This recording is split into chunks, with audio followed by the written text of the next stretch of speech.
Made with Spoken. Your Domer Boyfriend, Part 2. Roberto's and my affair lasted a little over 8 months, and predictably ended with us being at the wrong end of a laser rifle in the deep hinterlands. Yet it wasn't all bad.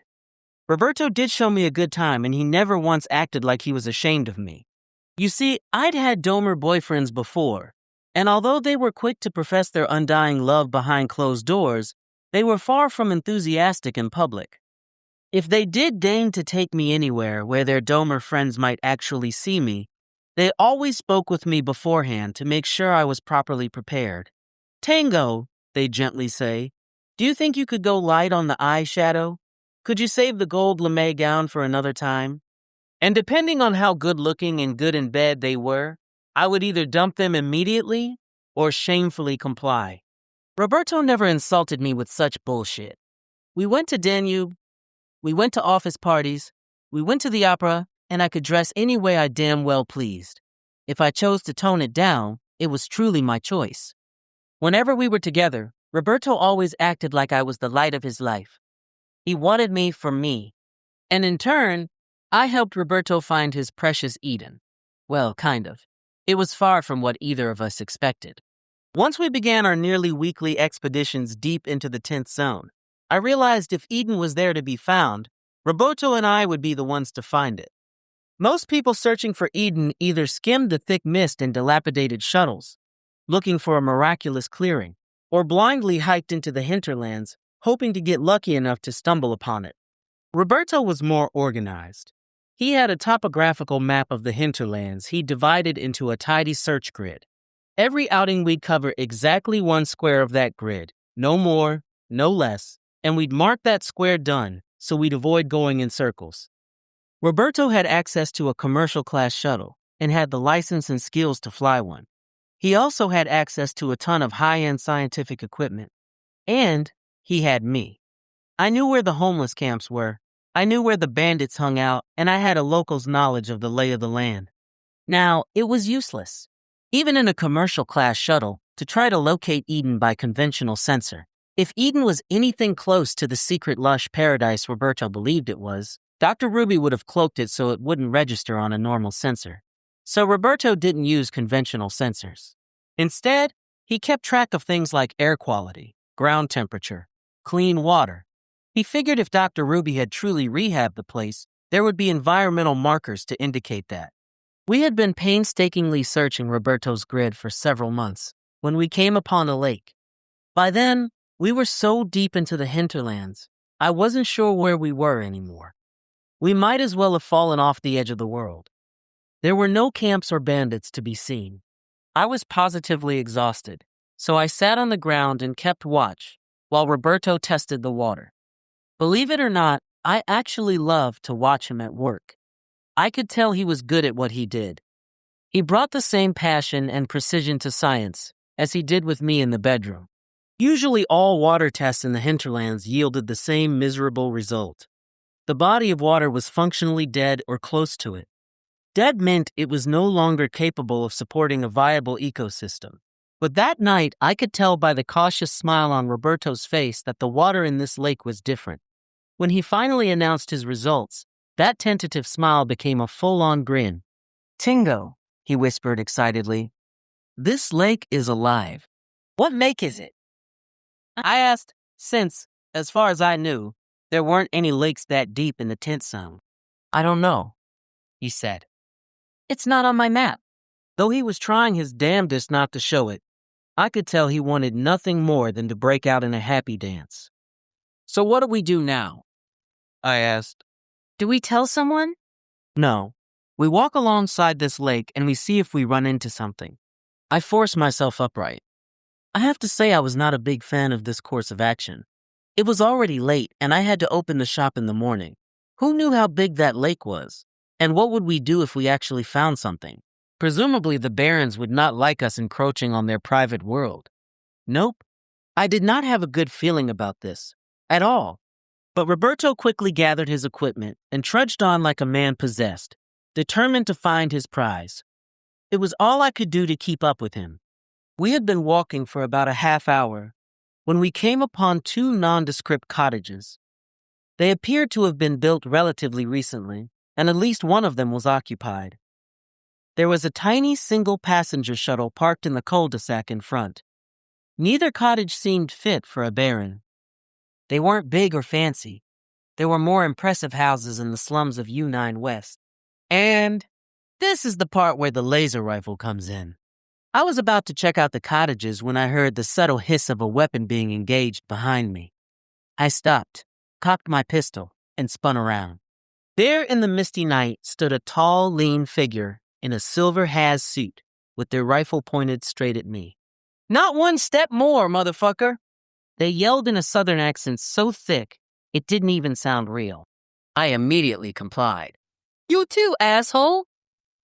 They yelled at Roberto, who was way ahead of me. He stopped cold. The figure turned to me. "Drop your weapon," they demanded. I deactivated my pistol and threw it at their feet. "Is your friend packing?" I shrugged. "Probably." "Get their weapon too." They followed me as I went to grab Roberto's weapon, keeping their rifle aimed at my back. I threw his pistol at their feet. "Who the fuck are you people anyway, and why are you skulking around my property?" For once, Roberto completely lost his cool. He tried to stammer an answer, but nothing coherent came out, which meant I had to step up. "I'm Tengo, and this is my colleague Roberto. We're looking for Eden." I could tell by Roberto's pained expression he was pissed at me for folding so quickly, but I figured there wasn't much harm in telling the truth. We had nothing to lose. Most likely, we wouldn't survive the night.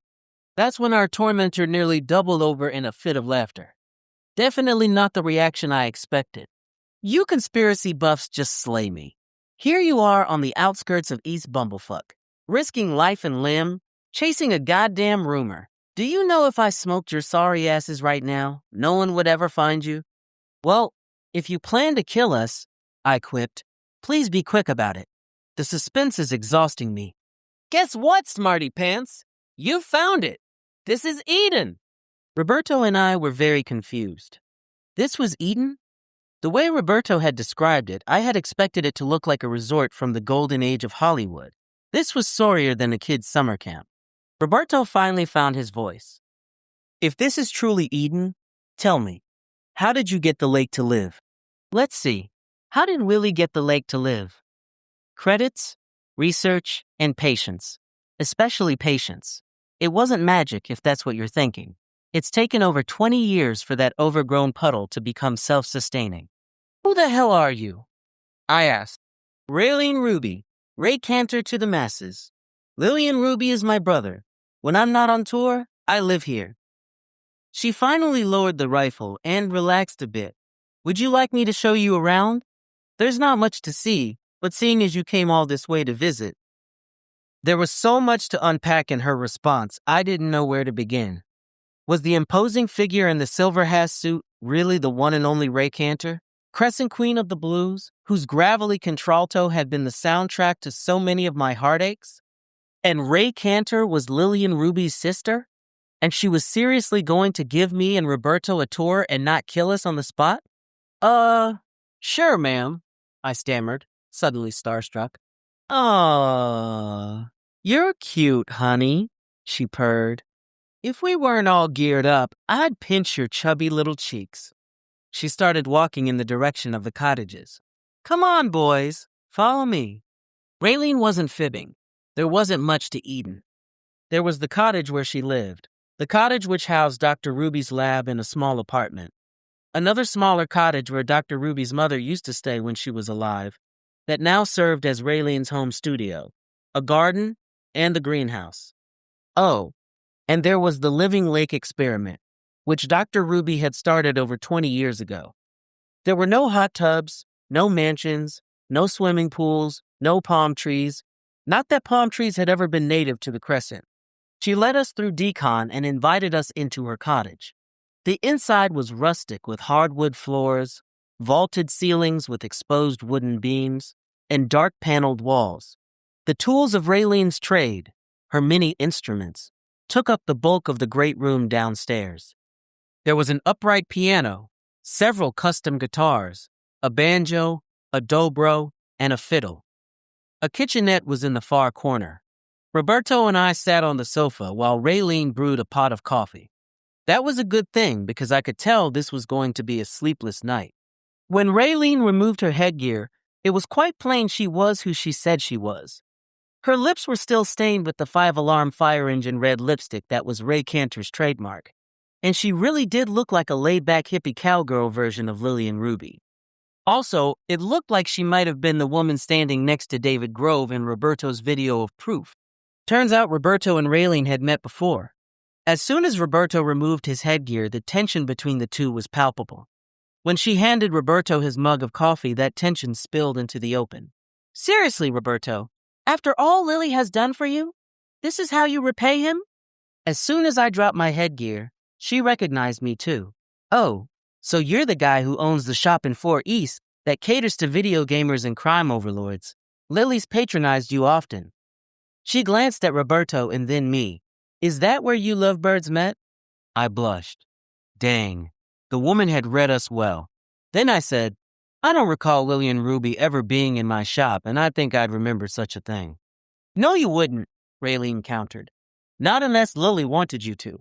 He cloaks himself well. So you're telling me all the rumors I've heard are true? Secretly, Lillian Ruby does have the site? Yes, Lily has the gift. All us Rubies are cursed with it, in spades. Roberto shot me a smug look like, I told you so. Then how come he's such an ardent skeptic in public, I asked. Because he's a scientist and a businessman, and he wants to be taken seriously.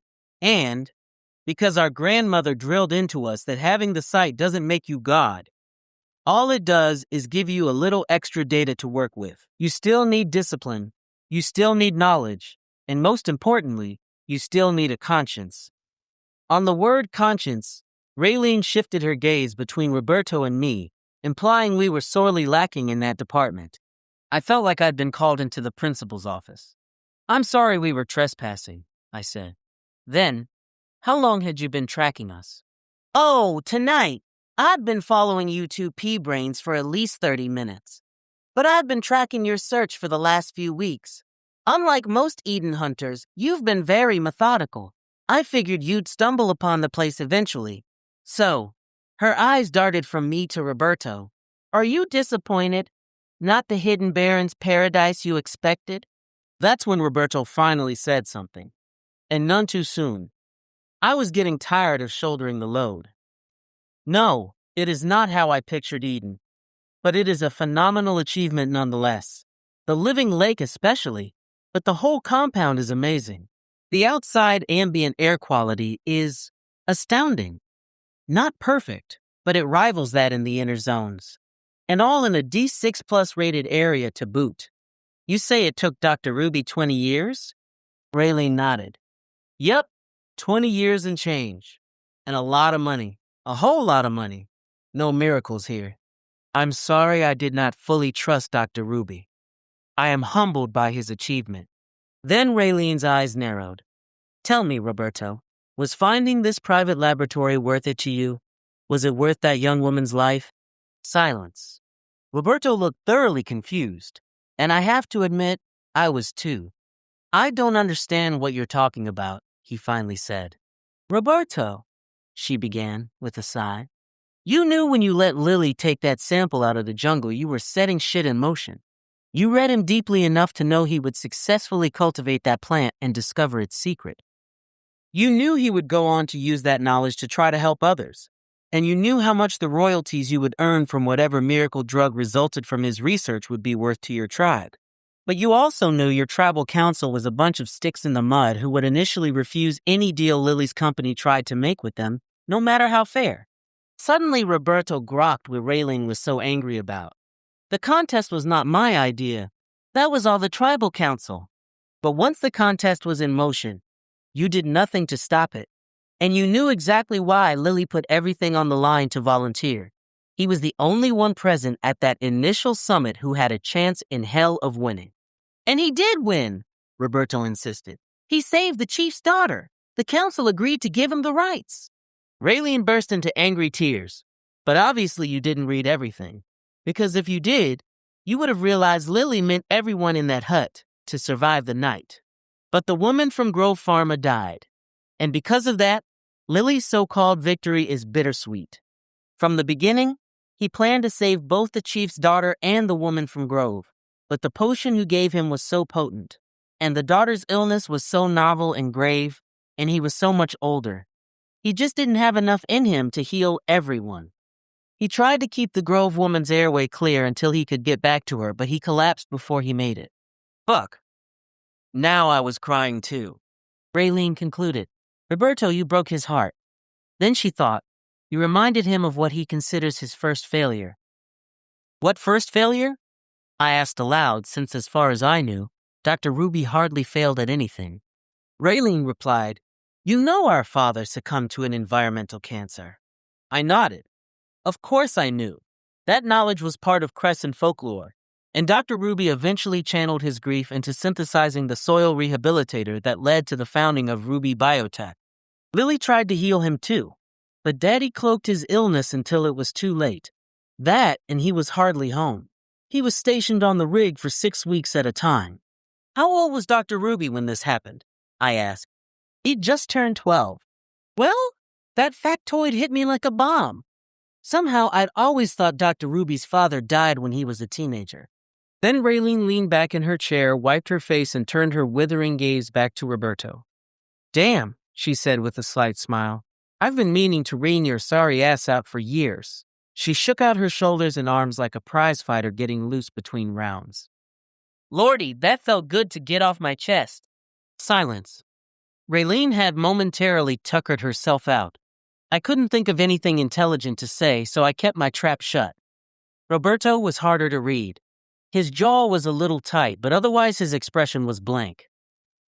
After a breather, Raylene started in again, although this time she sounded more mournful than angry. There's another reason Lily keeps his gift hidden from the madding crowd. In the Crescent, folks often speak of their second puberty. That's when those with the sight usually come into their power, around 12 to 14, which is bad enough timing. Lily came into his power between 3 and 4, and Daddy sensed just how strong his son would become. He already knew Lily was a prodigy. That's part of the reason he took a chance on the Dome lottery and worked himself to the bone to relocate to the Crescent. He thought in the Dome, at least, Lily would get the chance he deserved, but by the time our family made it to the Crescent border, some court decision declared the Dome lottery null and void. We were functionally homeless for a while, and at risk of being deported. Fortunately, a border agent took pity on us and arranged for shelter at the Knights of the New Star Priory in the 6th Zone. Lily enjoyed his time there. The priests and monks had a huge indoor garden for him to play in, with plenty of plants for him to talk to. That's Lily's superpower. He reads and speaks to plants, like you and I speak to people. That, and he's a healer. Anyway, one of the monks had a rare orchid he loved that was ailing, and Lily coaxed it back from the brink in the space of an afternoon simply by talking to it. And instead of being happy his beloved plant would survive, this monk accused Lily of being a demon child or some such nonsense. From then on, Lily felt the site was something evil, or at least something to be ashamed of. That's when we packed up and moved to a dilapidated farm in the 10th Zone that used to be on this patch of land. This is where Lily grew up, hidden like a treasure, or a freak, depending on your point of view. When Lily set his mind to figuring out a way to heal his home region once and for all, he began here. He allowed himself to become that kid again, the one who coaxed plants to grow simply by getting to know them. So you're 50 shades of wrong if you think this place is part of some evil barren plot to take over the world. This is about Lily returning to his roots. This is about Lily coming home. Dang, now I really felt bad for trespassing. Roberto, not so much. At first he had the good sense not to say anything, but it was plain to see the effort it took for him to keep silent. His jaw was so tight it was like it had turned to stone. Something inside him turned stony too, and when he finally spoke, his words gave the whole room a chill. That's a sweet story. Really? I thought to him. That's all you got out of that? Raylene, bless her heart, was far less forgiving. She stood, reached over, and slapped him upside his head. Get out! I scrambled to get my headgear and dashed out the door. Roberto grabbed his too, but he was slower, so Raylene grabbed her rifle to speed him up. She burned a warning shot into her own porch to show she was serious. The earthy, sweet smell of burnt wood soon filled my nostrils. "And should you two assholes ever darken my doorstep again," she yelled after us, "I'll smoke your butts good and then eat you for lunch." The shuttle was parked nearly a mile away and we were winded by the time we boarded. But that still didn't stop me from giving Roberto a piece of my mind. "What was that supposed to mean?" I demanded. "That's a sweet story. What kind of tone-deaf shit is that?" "It was a sweet story," Roberto calmly replied. "And in a way, I was deeply moved by the way she defended her beloved sibling. But I also happen to know that this site is not the only Eden.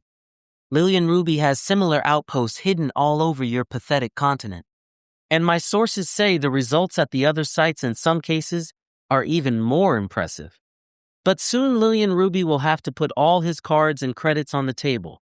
We will see to that." "Fuck Roberto, what do you plan to do?" He placed a hand on my thigh, and I felt a thrill between my legs despite myself. "Tengo, I'm afraid I can't tell you anything, except to say the plan is already in motion and has been for years." "Can you give me a hint?" "It will be similar to the contest for the Sears plant. Maybe this time Dr. Ruby will save all the people. Maybe he won't. But the world will finally see him for all he is." I finally slapped his hand away. "Fuck you. You're crazy." "I may be crazy, but I certainly had you on a string." That was the last time I ever saw him. I kind of expected that, but it still hurt. I don't know if Raylene ratted him out or not. I probably should have ratted him out, but my hands were tied seeing as I was involved. After we cleared the hinterlands, I had Roberto drop me at Z's place. By then, dawn had begun to break. I figured I'd get Z to open the shop and crash on his couch for a few hours before I went in. After all, he was part owner. Occasionally, he should do some work. I knew the key code to his place, so I punched myself in, went through decon, then made a beeline to the kitchen to brew a pot of coffee since Raylene threw us out before we could finish what she'd made. The smell woke Z up and he stumbled downstairs with his hair all wild and his eyes full of sleep. "Tengo? What the hell are you doing in my kitchen at 6 a.m. dressed in that spaceman suit? I need you to open the store while I crash for a bit. It's been a hell of a night." "So, what did you and your Doma boyfriend do?" he teased. "Roleplay the first moon landing?" I laughed despite myself. "Yeah, let's go with that." I finished the coffee, poured 2 mugs, then cleared a space in the living room for us to sit. "Mind if I play some music?" Z shrugged. "Sure. I'm gonna need something if you're gonna get me up at this ungodly hour." I found the remote.